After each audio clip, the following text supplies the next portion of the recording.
What's going on, Jerome? So the Minnesota Vikings looking for their future franchise quarterback, and they're doing their due diligence right now. And get a haircut, hippie. Anyways, but yes, the Vikings had their private meeting with JJ McCarthy, private workout, and I understand. Like it does seem like JJ McCarthy and the media hype has gone like this as of late. And is this another Will Levis situation? Not necessarily. I think it could be a spot where the league saw JJ McCarthy up here based on traits, based on him.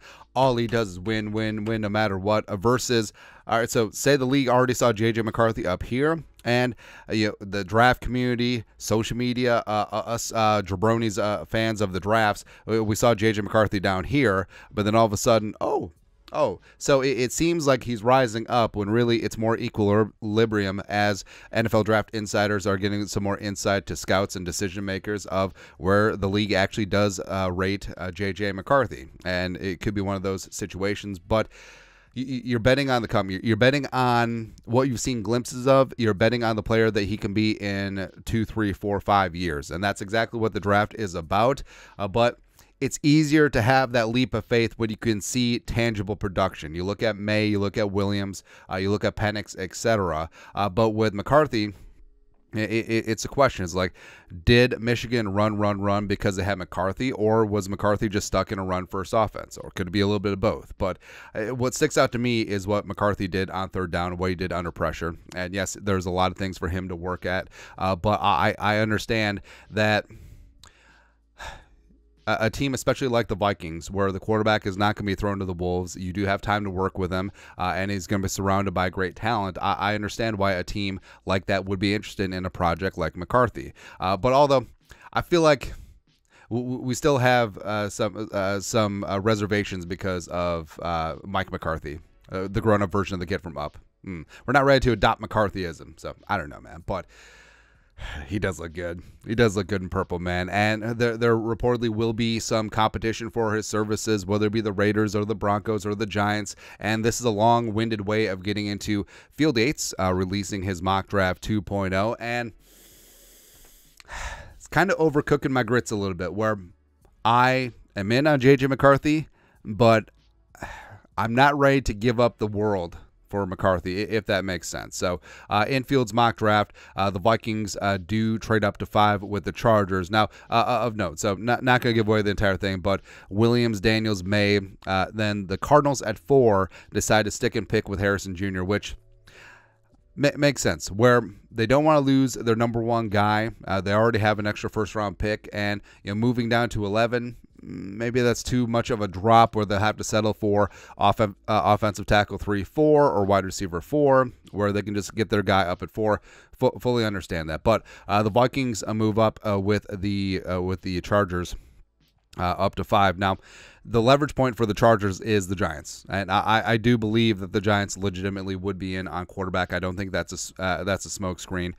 So that's where the leverage point is. Now, the Giants, could be offering a lot to move from 6 to 5, or you look at the Broncos, reportedly could offer 3 first-round picks and Patrick Surtain, which that's a frustrating part, where ideally the Vikings will land the quarterback of the future without giving up that future first-round pick. I'm perfectly fine in that piece, giving away 11-23, but beyond that, I don't know if the juice is worth the squeeze, but this is what Field wrote.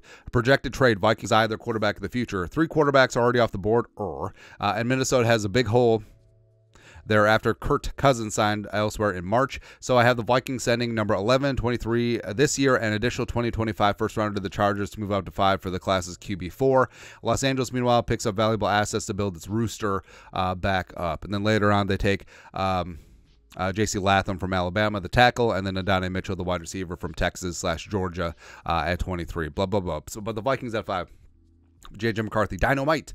Minnesota will be betting on McCarthy's combination of very good ball placement and mobility, helping him become its long-term answer with Sam Darnold in tow for 2024. And McCarthy needs time to get his feet wet. The supporting cast in Justin Jefferson, Jordan Addison, T.J. Hawkinson, and elite offensive tackle duo give him a shot for serious early success. McCarthy completed 72.3% of his passes and threw only 4 interceptions last season. So with McCarthy, yes, you are really betting on the come. You are really betting on what he could develop. And I mean, the price tag is going to be a lot.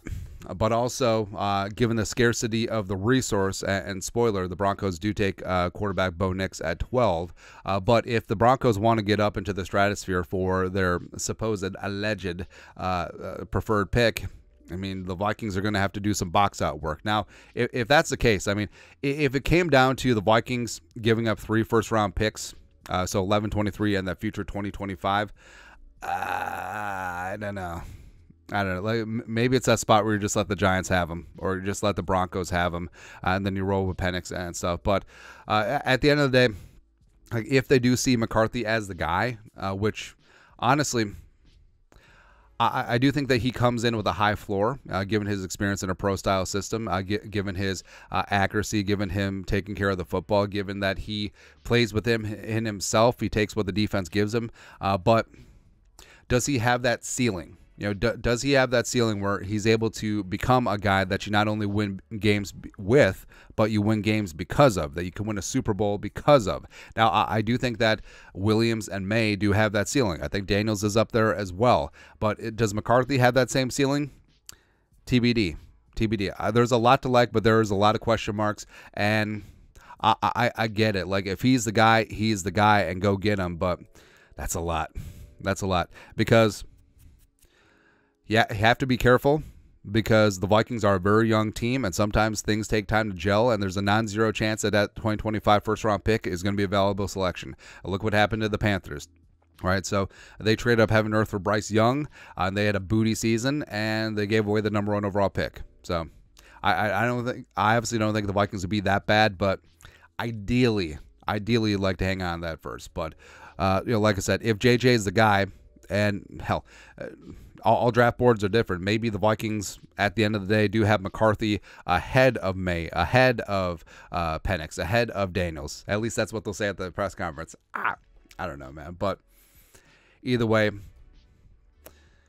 if that's what it takes, that's what it takes. If he's a guy, and that's what it costs to be in the dance, get in the dance. So there you go. But I do have reservations about it. Of course, we have reservations about everything this time of year. Anyways, your thoughts on our thoughts. Vikings trade up heaven and earth to go secure JJ McCarthy in Field Yates Mock Draft 2.0. Let us know your thoughts on our thoughts and his thoughts in the comment section below. Subscribe for daily Vikings takes. Once worth the work, put a little something in the Venmo. But till next time, Skol, production value.